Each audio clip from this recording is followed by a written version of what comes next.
안녕하세요. 육아도 일도 열심히 해내고 있는 30대 후반의 여자입니다.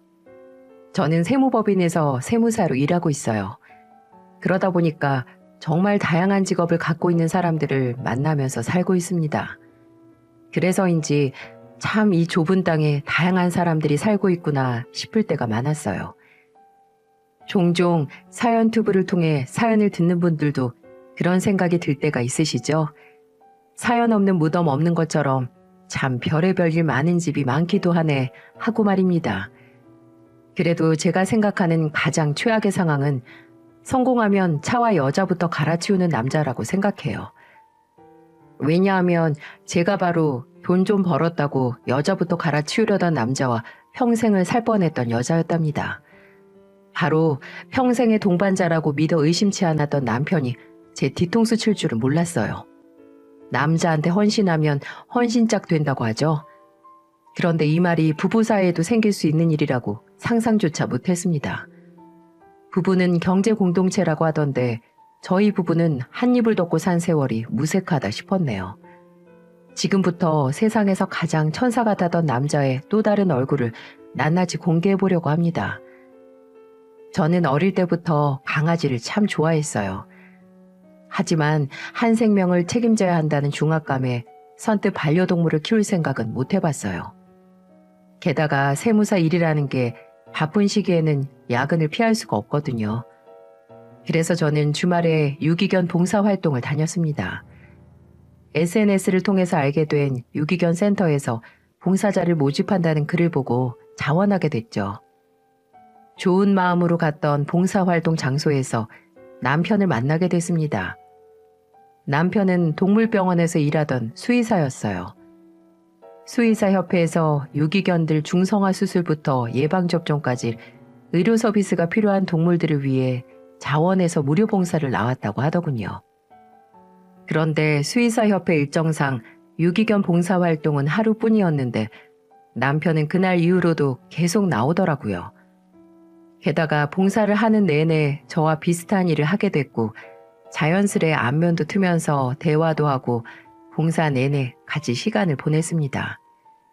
그러다 한 번은 유기견들 산책시키는 날이었는데 우연히 남편과 나란히 걷게 됐어요. 남편은 제 옆에서 나란히 걸으며 물었습니다. 주말마다 엄청 꾸준히 나오시네요. 한 달째 뵙는 것 같아요. 제가 워낙 강아지를 좋아해서요. 수의사님은 그때 이후로 꾸준히 나오시기로 하신 거예요? 네, 저도 강아지 좋아하는데 바빠서 키우지는 못하거든요. 그리고 보고 싶은 사람도 여기에 있어서 계속 나오기로 했어요. 저는 남편의 뜬금없는 호감 표시에 당황스러웠어요. 하지만 관심사가 같다 보니까 주말마다 남편과 많은 대화를 하게 됐죠. 그때는 저도 내심 남편이 싫지만도 않았던 게 같은 관심사를 갖고 있다 보니까 점점 호감이 생겼어요. 같이 봉사활동을 하는 남편에게 호감이 생기니까 주말에 화장까지 하고 나갔죠. 그 모습을 보고 아버지는 제게 이런 말씀도 하셨어요. 유기견 보호센터에 뭘 숨겨뒀길래 주말마다 이렇게 사람이 달라져서 나가? 무슨 소리야. 햇볕 때문에 얼굴 탈까봐 선크림 바르고 나가는 거야. 요즘 선크림은 바르기만 해도 눈썹이 만들어지나 보네. 주말에 봉사활동 가면서 화장을 곱게 하고 나가는 저를 보며 아버지는 놀리듯 말씀하던 날도 있었죠. 30 초반에 만나게 된 사이인데 소녀처럼 설렐 만큼 호감이 커져가고 있었습니다. 그러다 봉사활동을 같이 하는 봉사자들 다 같이 회식을 하게 됐는데 남편과 마주보고 앉게 됐어요. 다 같이 모여서 봉사활동 이야기도 하면서 밥을 먹으며 술도 한잔하게 됐죠. 그리고 회식을 마치고 집으로 가려고 하는데 남편이 저와 같은 방향이라며 따라왔습니다. 그래서 처음으로 둘이 진솔한 이야기를 나누게 됐어요. 저는 남편에게 궁금했던 걸 물어봤죠. 봉사활동 주말마다 하는 거 안 힘드세요? 저는 뭐 세무사라서 사람들 보다가 오는 거라지만 수의사님은 평일에도 동물만 보다 오시는 거잖아요. 처음에 봉사 간다고 했을 때는 귀찮았는데 자영씨 보고 처음에 반했거든요. 그래서 자영씨 보려고 혼자 계속 나왔는데 이제는 강아지들이랑 정이 들어서 계속 오게 되더라고요. 남편은 저에게 봉사활동을 시작하게 된 계기가 저였다고 말하며 고백을 하더군요. 지금도 그날이 눈앞에 어른거립니다. 적당히 취한 기분과 선선한 밤 공기를 맞으며 고백까지 들으니까 엄청 낭만적이지 않았겠어요? 그리고 평소 저도 호감을 갖고 있던 남자에게 고백을 듣고 나니까 더 큰 호감이 생기더군요. 그래서 저희는 유기견 봉사 모임에서 만나 연애를 시작하게 됐던 거죠. 같은 관심사를 갖고 있다 보니 데이트를 하면서도 유기견 센터에 나가곤 했고요. 가끔 소액이지만 후원도 하면서 2년 정도 안정적으로 연애를 이어가게 됐습니다. 여느 커플들처럼 결혼 정년기가 되면 자연스럽게 결혼 이야기를 하게 되잖아요.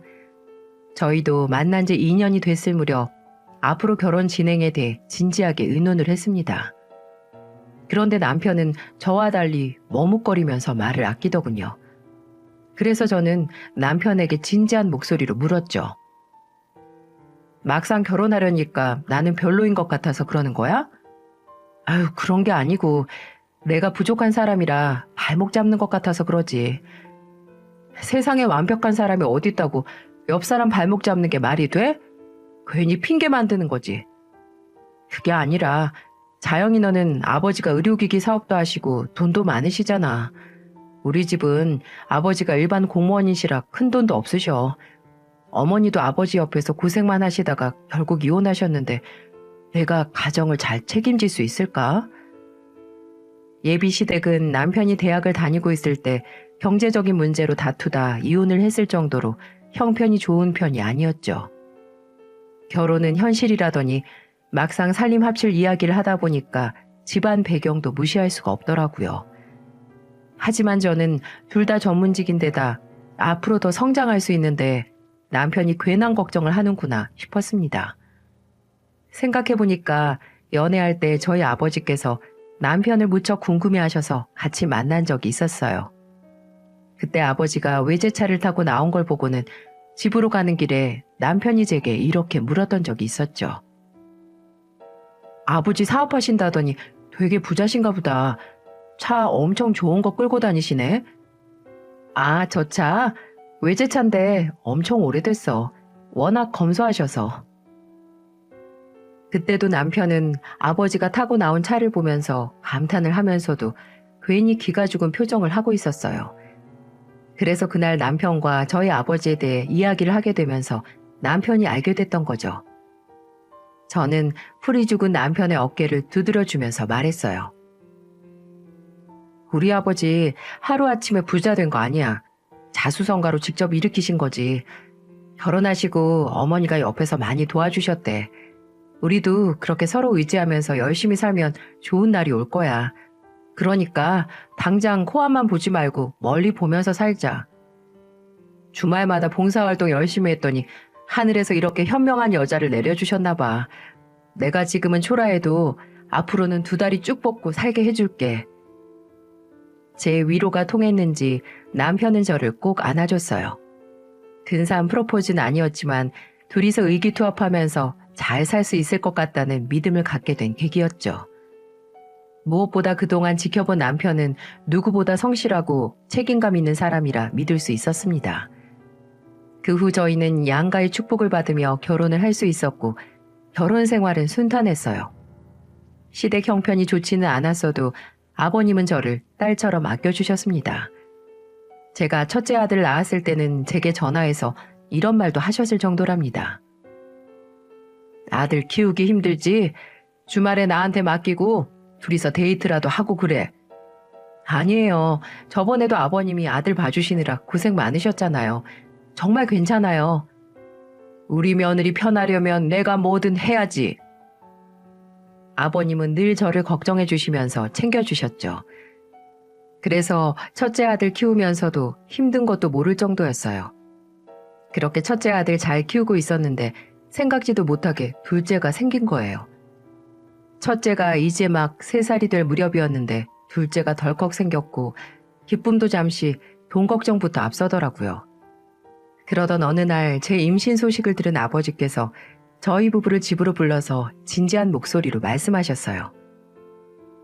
대전에 내가 봐둔 목 좋은 자리가 있는데 거기다가 개인 병원 차려서 잘 운영해봐. 그동안 수의사로 일하면서 노하우도 많이 쌓였을 텐데 이제는 제대로 한번 실력 발휘해봐야지. 아유, 아버님, 그렇게까지 안 하셔도 괜찮습니다. 이제 연차도 많이 쌓여서 월급도 많이 올랐고요. 연차가 쌓였으면 실력도 늘었겠지.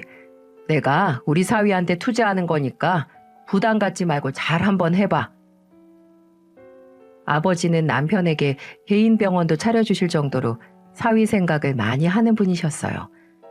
어찌나 감사하던지 저는 아버지의 뜻밖의 선물에 애들 잘 키우겠다고 말씀드렸죠.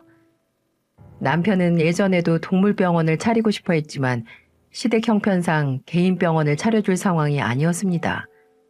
그래서 나중에 애들 좀 크고 나면 모아둔 돈으로 개원해보자며 미루고 있었는데 저희 아버지께서 마련해 주셨던 겁니다.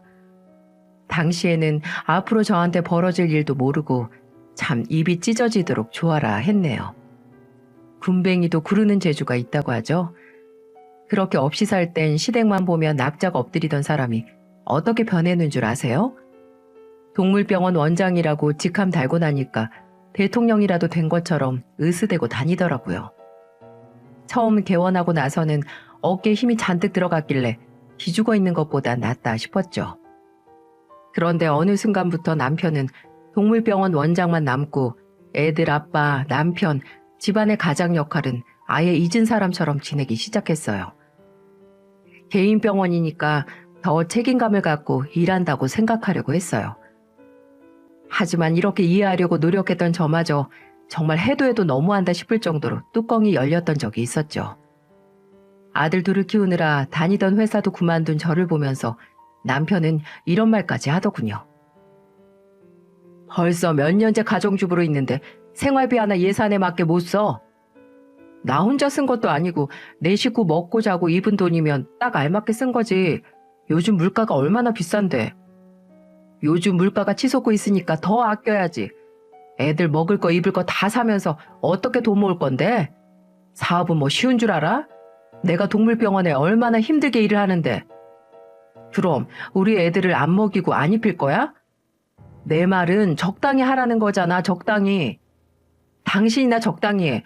요즘 왜 그렇게 돈돈거려? 그놈의 돈 얘기나 적당히 하라고. 그렇게 돈이 걱정되면 당신 밥상에 올라갈 반찬부터 줄여야지. 우리 애들 먹이고 입히는 걸로 한 번만 더 지적하면 국물도 없을 줄 알아? 이런 시간에 나가서 돈이나 벌어. 집에서 나랑 싸운다고 돈이 생겨? 저희 부부싸움 이야기만 들으면 찢어지게 가난한 줄 아시겠지만 그 정도로 돈이 없지도 않았어요. 그런데 매번 생활비로 트집을 잡더니 애들 먹이고 입히는 걸 아끼라니까 화가 났던 겁니다. 아낄 거면 어른들 먹는 걸 아껴야지 한창 클 애들 걸 아낄 수 있겠습니까? 그렇지 않나요? 아무리 생각해도 저는 남편의 태도가 이해할 수 없을 정도로 치졸해진다 싶었어요. 게다가 무슨 동물들이 맨날 응급수술만 생기는지 퇴근하는 시간까지 점점 늦어지더군요. 그래서 한 번은 제가 남편이 들어올 때까지 거실에서 기다리고 있었습니다. 새벽 2시가 되자 남편이 비밀번호를 누르는 소리가 들렸고 들뜬 표정으로 들어오다 거실에 있는 저를 보고는 깜짝 놀라며 소리를 지르는 거예요. 아이씨, 깜짝이야. 왜 안 자고 거실에 귀신처럼 앉아있어? 내가 내 집 거실에 앉아있지도 못해?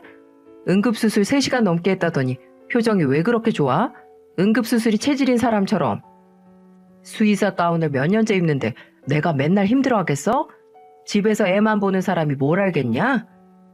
아들을 둘이나 낳고도 한 번을 제대로 안 놀아줘서 표정이 그렇게 쌩글쌩글 좋았구나. 당신 큰아들이 당신한테 동물원 좀 가자고 말한 게 벌써 5달도 더 지났어. 잔소리 말고 이번 주 주말에 애들이랑 나갔다 와.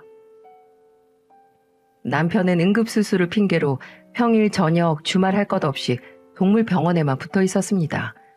그러면서 어찌나 가벼운 발걸음으로 들어오는지 어쩔 때는 꼴 보기 싫다는 생각까지 들 정도였어요. 그래서 제가 몇 마디 하면 저한테 집에서 애만 본다며 뭐라 하는데 제가 가만히 있었겠어요? 너도 한번 아들들 육아해봐라 싶어서 주말에 애들 맡겨놓고 나갔다가 왔습니다. 애는 둘이 낳았는데 왜 저만 회사까지 그만뒀을까 속상할 때도 많았어요. 그래도 애들만 좀 크면 바로 나가서 일할 생각이었죠. 하지만 남편의 빈정거리는 태도에 마음에 상처가 생기기 시작했어요. 그러던 어느 날 친정에 날벼락 같은 일이 생기고 말았죠. 아버지가 사업을 하시다 사기를 당하신 겁니다. 어머니가 다급한 목소리로 전화를 하셨어요. 자영아, 어떡하니? 네 아버지 사기당해서 쓰러지셨어. 저는 갑작스러운 어머니의 전화에 시아버지께 아들들을 맡겨놓고 달려갔어요. 하염없이 울기만 하는 어머니께 자초지종을 물어보니 투자 사기를 당하셨던 거였어요. 사업을 확장시키려던 아버지는 투자 사기를 당하는 바람에 기존에 하던 사업도 다 정리해야만 하는 상황이었죠. 힘들게 키운 사업이니 충격이 크신 것 같았습니다. 그날 아버지가 깨어나길 기다리다 어머니와 함께 아버지를 모시고 친정으로 돌아왔어요. 저는 아버지를 방에 눕혀드리고 나와서 어머니한테 조심스럽게 말했습니다. 아버지 사업 못하시면 앞으로 생활비는 어떻게? 내가 일이라도 다녔으면 제대로 챙겼을 텐데. 우리는 괜찮아. 아버지 사업하면서 사둔 건물이 있어. 거기서 임대료 나오니까 생활비는 걱정 마라. 평생 사업만 하던 사람인데 상심이 크겠지. 엄마가 아버지는 챙길 테니까 너는 가서 애들 잘 봐. 알았어. 무슨 일 있으면 나한테 전화해. 아버지는 저도 모르게 건물을 몇 채 가지고 계셨고 그 덕에 사업은 망했어도 앞으로 두 분 먹고 사는 데는 문제가 없었어요. 다만 아버지가 평생을 해오던 일을 못하게 된 게 상심이 크실까봐 걱정이었죠. 저는 이렇게 급한 일이 생길 때마다 남편보다 시아버지께서 더 많은 도움을 주셨어요.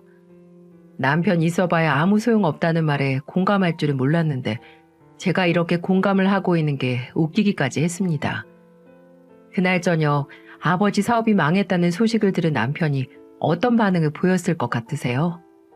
저는 아직도 남편의 표정과 말이 생생하게 기억에 또렷하게 날 정도입니다. 남편은 저희 친정 소식을 듣자 이런 말을 하더군요. 사업 망하셨다고 나한테 병원 차려준 돈 내놓으라고 하시는 거 아니야? 아버지가 충격받고 쓰러지셨는데 그게 지금 할 소리야? 그럴 수도 있는 거 아니냐는 거지. 안 그래도 돈도 없는데. 당신이야말로 개인 병원 차려놓고 돈 못 벌 것 같으면 예전처럼 다른 병원이나 알아봐. 나중에 깡통 차고 나서 후회나 하지 말고. 저는 남편의 반응 보고는 아예 아버지 건물 이야기도 안 했어요. 저런 인간한테 그런 말 해봤자 돈 생각밖에 더 하겠습니까? 충격으로 쓰러지신 장인어른 건강 걱정보다 돈 받으러 올까 하는 걱정이 앞선다는 게 기가 막히더라고요. 이런 걸 두고 물에 빠진 놈 건져 놓으니까 보찜 내놓으라 한다고 하는구나 싶었습니다. 그런데 왜 여자의 촉이라는 게 있잖아요. 아무래도 남편이 개인 병원을 차리고 나서부터 변해버린 게 이상하다 싶었습니다. 하지만 이때만 해도 정확한 심증이나 물증이 아니라서 대놓고 뭐라고 표현하기가 애매했죠. 그러던 어느 날 퇴근하고 왔는데도 거실에서 핸드폰만 붙잡고 있는 거예요. 애들 좀 보라고 거실에 놨더니 애들은 안 보고 폰만 붙들고 있는데 화가 안 날 여자가 어딨겠어요? 그래서 한마디 하려는데 막내 아들이 갑자기 울음을 터뜨렸습니다. 저는 막내 아들을 달래며 안아들었는데 남편은 오히려 소리를 치는 게 아니겠어요? 애가 버르장머리 없이 아빠 다리에 매달려? 이제 돌 지난 애한테 무슨 말이야? 당신이 애들도 안 보고 핸드폰만 보니까 당신한테 매달리는 거 아니야. 퇴근하고 온 사람 좀 그냥 둘 수는 없어? 에휴, 이놈의 집구석 지겹다 지겨워. 지겨우면 나가. 아주 몸만 나가서 밖에서 고생 한번 해봐야 정신 차리지. 제가 화를 내며 말하자 남편은 한숨을 쉬더니 밖으로 나가버렸습니다. 저는 막내 아들을 달래주다 남편이 두고 간 휴대폰을 보게 됐어요. 그런데 제 촉을 발동시켰던 게 뭔 줄 아십니까? 안 잠겨있던 남편 핸드폰에 비밀번호가 설정되어 있는 거예요. 이걸 보고 어떤 생각이 먼저 드세요? 저는 아니길 바라는 마음이 들면서도 혹시나 하는 마음까지 들었어요. 그래서 다시 집으로 들어오는 남편에게 핸드폰을 탁자에 소리나게 내려두며 말했죠. 뭐가 그렇게 공사다망해서 핸드폰을 다 잠갔어? 애들이 함부로 만지니까 잠갔다. 왜? 난 뭐 이런 것도 마음대로 하면 안 될 사람이야? 안 그러던 사람이 다른 짓을 하니까 죽을 때가 된 건가 싶어서 그렇지. 아유, 감 떨어지는 소리 하네. 그러니까 장인어른도 사업 말아먹었겠지. 그 아버지 그 딸이다. 닥쳐. 그 입 한 번만 더 놀리면 당신 병원도 다 뒤집어 엎으러 갈 거야. 은혜도 이렇게 모르는 원수가 또 있을까요? 저는 오히려 과민 반응을 보이는 남편을 보자 더 수상하다고 생각했어요. 그리고 이런 제 의심에 확신을 주는 사건이 생겼죠. 제가 주문한 적도 없는 택배가 집으로 온 거예요. 상자를 보니까 주문한 사람이 남편이라 상자를 뜯어봤는데 여자 옷이 들어있는 겁니다. 그동안 잘못했다고 사과라도 하는 건가 싶어서 옷을 포장지에서 꺼냈는데 저는 옷을 펼쳐보고 헛웃음을 치고 말았어요. 저는 키가 큰 편에 속했는데 남편이 주문한 옷은 키 작은 여자가 입을 만한 원피스였거든요. 머리가 나쁘면 걸린다고 어떻게 수의사가 됐나 싶었어요. 그날 퇴근하고 돌아온 남편 얼굴에 옷을 집어던지며 말했죠. 당신, 이 옷 뭐야? 어떤 년 주려고 산 거야? 다른 데로 말해. 남편은 얼굴에 던져진 옷을 보더니 사색이 된 표정을 지으며 말했어요. 아, 이거 내가 장모님 사이즈로 주문한 건데 왜 당신이 뜯어봐? 우리 엄마가 원피스 입는 거 봤어? 사실대로 말해. 어디에 여자 숨겼어? 내가 그럴 사람으로 보여? 장인어른 사업 망하더니 정신이 나갔어? 당신이야말로 요즘 또 생활비 많이 쓰던데 친정에 돈 보내고 있는 거지? 말 돌리지 말고 똑바로 말해. 당장 말하라고. 아, 진짜 장모님 거 산 거라고. 내가 디자인을 잘못 눌러서 이게 온 거야. 장인어른 쫄딱 망해서 제대로 못 입으실까봐 산 걸 이렇게 모함을 해? 평소에 잘했으면 내가 의심을 하겠어? 당신 꼬리만 밟혀봐. 내가 개털로 만들어서 쫓아낼 줄 알아. 끝까지 자기는 아니라고 큰소리치며 대답하는 남편을 보자 이건 증거로 맞서야겠다 싶더군요. 저는 인터넷을 뒤져서 흥신소를 알아봤습니다. 여자의 촉은 무시 못한다고 제가 눈으로 본 게 있는데 더 이상 좌시하고 있을 수 없었죠.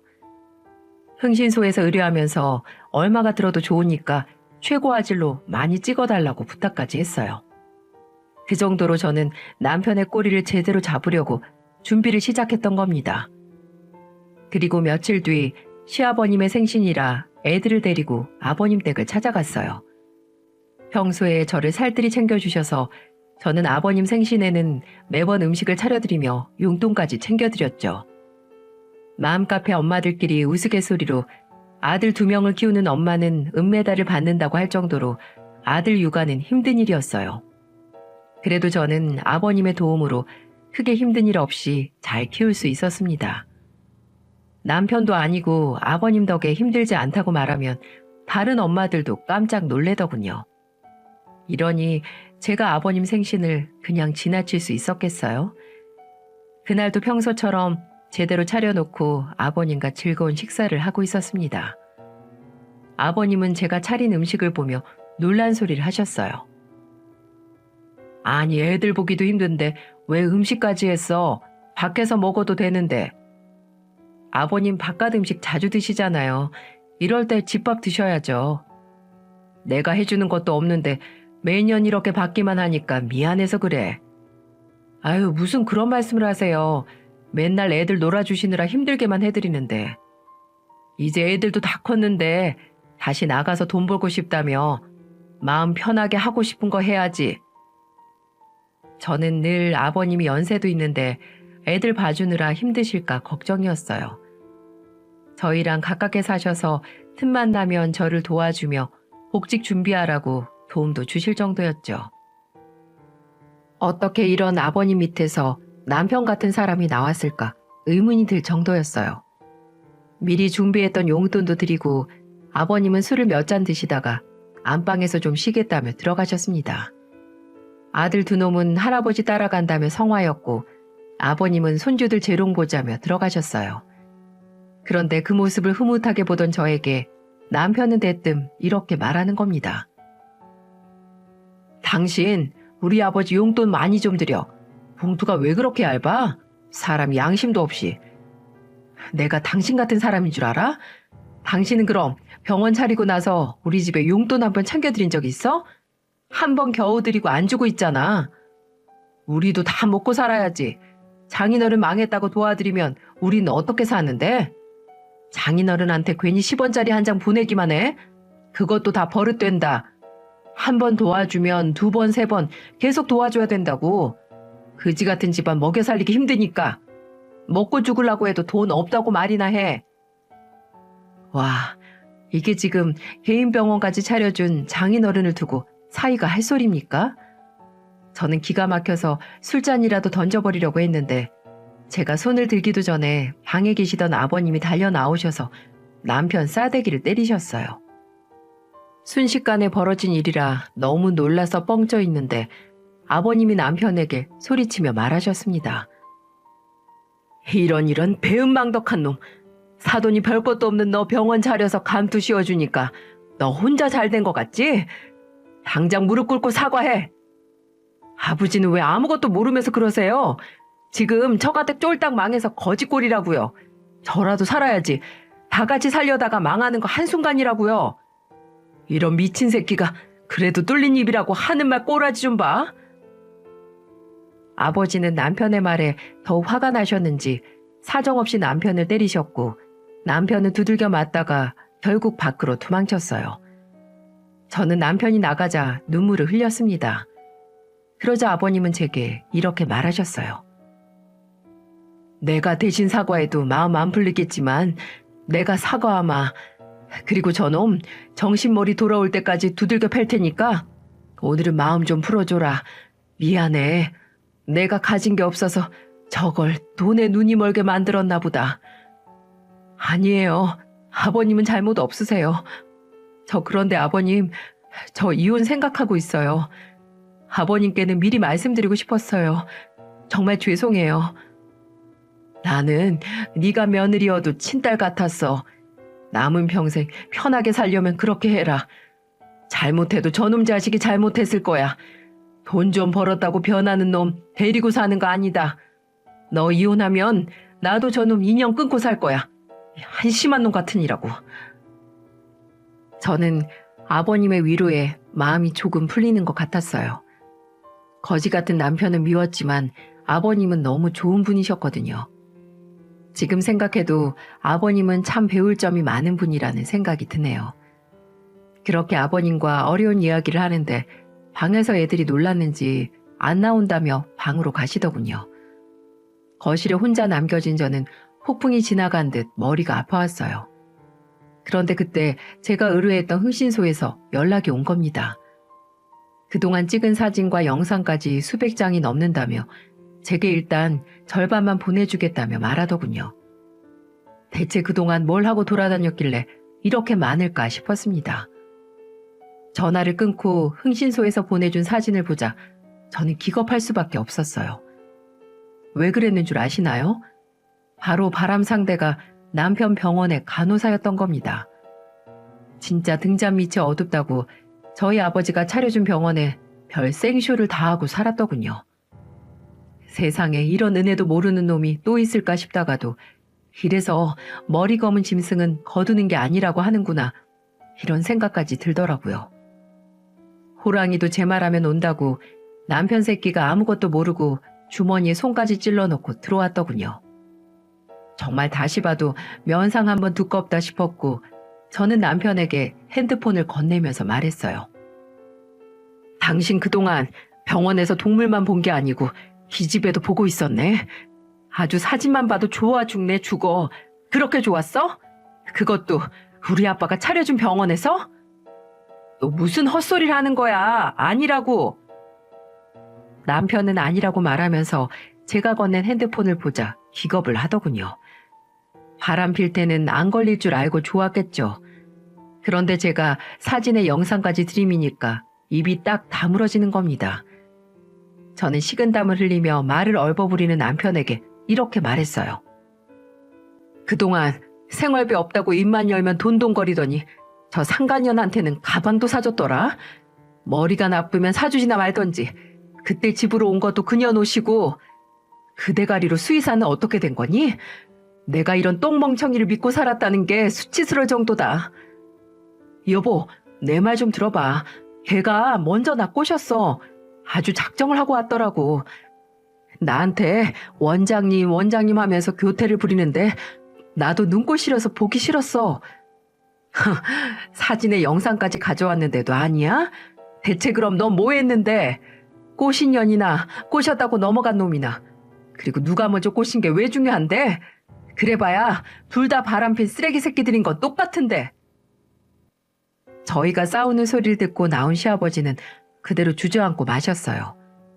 남편은 끝까지 제게 매달리며 아니라고 빚는데 그마저도 소름 끼치게 싫더군요. 그래서 남편을 바닥에 밀어뜨리며 참아왔던 말을 내뱉어버렸습니다. 나 너 같은 쓰레기랑 절대 못 살아. 어디서 함부로 굴러먹던 놈이랑 애들 키우기도 싫고 내가 걸리면 개털 만들어서 쫓아낸다고 했지? 당신 집에 들어올 생각도 하지 마. 그렇게 말하고 애들을 데리고 집으로 와버렸어요. 백문이 불여일견이라고 그동안 100번도 넘게 의심을 하긴 했지만 눈으로 제대로 확인하고 나니까 더 기가 막히더군요. 게다가 저 쓰레기 새끼들이 좋다고 눈 맞은 장소가 아버지가 차려준 병원에서 그랬다는 게 저를 더 못 견디게 만들었습니다. 세상에 이런 불효가 또 있을까요? 그런데 남편은 끝까지 제게 전화해서 말 같지도 않은 소리를 해대더군요.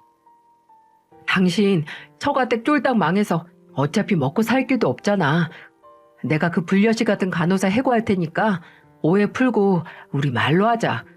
애들은 아빠도 없이 키울 거야? 너 같은 놈을 아빠로 두느니 차라리 어디서 확 죽었다고 말해버리는 게 낫지. 그리고 누가 망해? 두고 봐. 누가 진짜 쫄딱 망한 건지 내가 제대로 보여줄 테니까. 계속해서 정신 나간 소리를 하는 남편에게 복수하려고 저는 마음을 단단히 먹었어요. 그렇게 애들 좀 봐달라고 할 때는 쳐다도 안 보더니 이혼하겠다니까 자식들을 방패로 삼는 사람을 아빠라고 할 수 있겠어요? 그동안 다른 집은 주말이면 남편이 가족들 데리고 캠핑 가는 걸 보면 내심 부러웠지만 굳이 남편한테 잔소리 하지도 않았습니다. 주말에도 가족들 위해서 돈 벌고 있다고 생각했기 때문이었죠. 그런데 흥신소에서 보내준 사진 날짜를 보니까 주말에도 동물병원 진료를 한다던 놈이 그 상간년이랑 손을 붙잡고 카페를 간 사진이 있었던 거예요. 뒷구멍으로 돈 쓰기 바빠서 저한테는 그렇게 생활비 아껴 쓰라고 했던 거죠. 이러니 제가 저 둔 연놈들을 처절하게 망하게 만들어야 제 속에 쌓여있던 화가 풀릴 수 있을 것만 같았어요. 그래서 저는 아예 저 두 사람을 이 동네에서 몰아낼 방법을 생각해냈죠. 바로 제가 가입한 맘카페에 글을 쓰기로 했어요. 아들 2명이나 키우면서 오래 활동했기 때문에 가장 엄마들이 많이 접속하는 시간까지도 잘 알고 있었거든요. 그리고 이 채널에서 사연을 듣다 보니까 맘카페에 글 써서 복수한 사연을 본 적이 있었거든요. 게다가 저도 맘카페의 파워를 잘 알고 있기 때문에 제대로 한 방 먹일 수 있는 최고의 방법이라고 판단했죠. 저는 남편 얼굴과 병원 이름을 모자이크해서 게시판에 글을 올렸습니다. 제목도 짐승만도 못한 놈이 동물 치료하겠다고 설치는 병원을 고발합니다. 이렇게 쓰고 사진과 외도 사실을 올렸는데 반응은 폭발적이더군요. 반려동물을 키우던 집들은 제가 아무리 가려도 한 번에 알아봤고 서로 정보를 공유하면서 가지 말자며 댓글을 쓰고 있었어요. 이뿐만이 아니었습니다. 반려동물은 맘카페 회원들만 키우는 게 아니지 않겠습니까? 저는 명함을 제작하는 곳에 명함까지 마쳤습니다. 흰색 바탕에 빨간 글씨로 누가 봐도 여기가 쓰레기 병원이라는 걸 알 수 있게 말이죠. 그래서 제작한 명함에는 이렇게 적혀 있었어요. 이 병원은 간호사 바람펴 가정 파탄을 일으킨 김모 원장이 운영하는 병원입니다. 그리고 알바까지 고용해서 2박 3일 동안 병원 앞에서 나눠주게 했습니다. 망하게 할 거 제대로 망하게 해야 하지 않을까요? 저는 정말 남편 동물병원 쫄딱 망하는 거 볼 때까지 멈추지 않을 생각이었어요.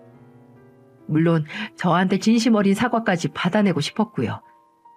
그러자 슬슬 남편한테서 반응이 오더군요. 남편은 저한테 전화해서 다 죽어가는 우는 목소리를 하며 말하더군요. 제발 병원 앞에 알바 좀 어떻게 해봐. 사람이 종이 던지고 오늘은 개똥까지 던졌어. 이 정도 했으면 된 거 아니야? 사람 한번 살린다 생각하고 제발 그만하자. 이 정도? 내가 당신 개털 만든다고 했잖아. 아직도 헛소리하는 거 보니까 정신 못 차렸네. 제대로 생각하고 와. 그래, 내가 졌어. 나 곧 개털 될 것 같아. 진짜 그만 좀 하자. 대체 나한테 바라는 게 뭔데? 이혼해. 아파트 양육권 다 내가 가져갈 거야. 양육권을 줄게. 근데 아파트 가져가면 난 어떻게 살라고? 그년이랑 상의해서 살 집이나 알아봐. 이 조건 안 맞춰줄 거면 명함 한 달 내내 뿌릴 수도 있어. 정말 끝까지 가서 개털되고 싶으면 더 바라게 보던지. 저는 남편에게 조건을 말했는데도 남편은 아파트는 안 된다며 말하더군요. 양육권은 줄 수 있어도 아파트는 절대 못 주겠다니 대체 이 새끼의 바닥은 어딜까 의문이 들 정도였어요. 그 후 진짜 저는 남편이 아파트와 양육권을 준다고 할 때까지 명함을 뿌렸고 맘카페에도 계속 글을 남겼죠. 그랬더니 결국 남편이 항복을 했습니다. 저를 찾아와서 무릎을 꿇더니 울면서 말을 하는 거예요. 내가 하나 남은 병원은 지켜야겠어. 그러니까 아파트랑 양육권 당신 가져. 그리고 제발 그 명함 좀 그만 좀 해. 온 동네 사람들 다 알겠다고. 쪽팔린 줄은 알아? 알면서도 바람을 폈으니까 진짜 바보 같네. 이혼 서류에 도장이나 순순히 찍어. 그나마 여기서 멈추는 걸 다행으로 알아. 남편은 정말 다 포기한 얼굴로 도장을 찍었고 저는 아파트와 양육권을 가져올 수 있었답니다. 그런데 도장을 찍고 나니까 후폭풍이 몰려왔어요. 진짜 온 동네에는 지나가는 꼬마도 다 알 정도로 전 남편의 병원이 쓰레기 병원으로 소문이 났던 겁니다. 사람들이 오며 가며 병원 앞에서 손가락질을 하면서 수근거리다가 모르고 누가 병원에 들어가려고 하면 말리기까지 하더라고요. 이러니 장사가 될 리가 있겠습니까?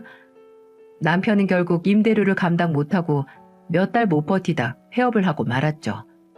그야말로 천벌을 받은 겁니다. 그런데 더 웃긴 건 남편이 개털되니까 상간년도 남편을 버리고 튄 게 아니겠어요? 하늘이 맺어준 사랑이라도 하는 줄 알았더니 돈 없으면 깨질 사이였던 거죠. 그 새끼 참 잘됐다 싶었는데 뻔뻔하게 저를 찾아와서 바짓가랑이 붙들며 뭐라고 했는 줄 아시나요? 글쎄 저한테 다시 합치자는 말을 애절하게도 하더군요. 여보, 내가 진짜 잘못했어. 잠깐 정신이 나갔었나 봐. 처가댁 은혜도 모르고 내가 잠깐 미쳤어. 정말이야. 나 반성도 많이 했고 그 기집애도 깨끗이 정리했어. 앞으로 당신 말 정말 잘 들을게. 죽으라면 죽는 신용도 할게. 제발 나 좀 받아줘. 진짜 어이없지 않나요? 그런데 하필 그날은 친정 식구들이 아들들 보려고 왔던 날이었죠. 친정 아버지가 밖이 소란스러워서 나오셨는데 전 남편이 저한테 매달리는 걸 딱 보신 겁니다. 화가 잔뜩 난 목소리로 남편 놈의 귀싸대기를 날려서 회대기를 치면서 말씀하셨어요. 능력 없는 놈 병원 차려주고 원장 만들어놨더니 니까짓 게 바람을 피워? 그러고도 뻔뻔하게 여길 나타나? 이 근처에 한 번만 눈에 띄면 내가 네 손모가지를 끊어버릴 줄 알아. 남편은 아버지를 보자 손이 발이 되도록 빌면서 봐달라고 말했지만 아무 소용없는 소리였어요. 누가 봐주겠습니까? 이런 미친놈의 바닥을 다 봤는데 말이죠. 지금 생각해도 아버지 사업 망했을 때 아버지 건물이 있다는 소리 안 해서 천만 다행인 것 같습니다. 아마 아버지 건물이 있는 거 알았으면 저 쓰레기 같은 놈은 끝까지 연기를 했을 놈이에요. 그래도 멍청해서 결국에는 제 꾀에 속아서 다 들통나긴 했을 겁니다. 전 남편은 시아버지께도 찾아갔는데 아버님께 문전박대 당하고 쫓겨났다고 하네요. 아버님이 제게 전화해서 다 말해주셔서 알게 됐습니다. 저는 남편이랑 이혼하고 나니까 알터니를 뺀 것처럼 편안합니다. 그리고 아버지도 건물에서 임대료 받으면서 어머니와 노년을 즐기고 계시는 걸 보니까 힘든 시기는 다 지나갔다는 생각도 듭니다. 옛말에 사나운 개도 먹여주면 사람은 알아본다고 하죠. 전 남편은 수의사였으면서도 개만도 못한 놈인 게 확실해요. 그러니까 은혜도 모르고 날뛰었겠죠. 돈 좀 벌었다고 변할 사람이었다는 걸 이렇게 미리 알아서 다행인 것 같아요. 이제는 친정 식구들과 두 아들 잘 키우면서 살아보려고 합니다. 다시 세무사로 일도 시작했으니 아들 두 놈 제대로 키워서 번듯하게 키워내려고요. 저만큼이나 힘들었을 텐데 얼마나 힘들었을까 생각을 하면 가슴이 다 아픕니다. 지금도 자식들 생각하면 눈물이 앞을 가리지만 그래도 있는 힘껏 엄마로서 할 일을 다 해야죠. 제 긴 사연은 여기까지입니다. 이제는 과거는 묻고 두 다리 뻗고 살 수 있을 것 같네요. 지금도 다양한 고민을 안고 있는 분들이 계실 텐데요. 스스로를 위한 결정 잘 하시길 바라겠습니다. 한 번뿐인 인생이잖아요. 모두들 더 행복한 선택을 하길 바라겠습니다.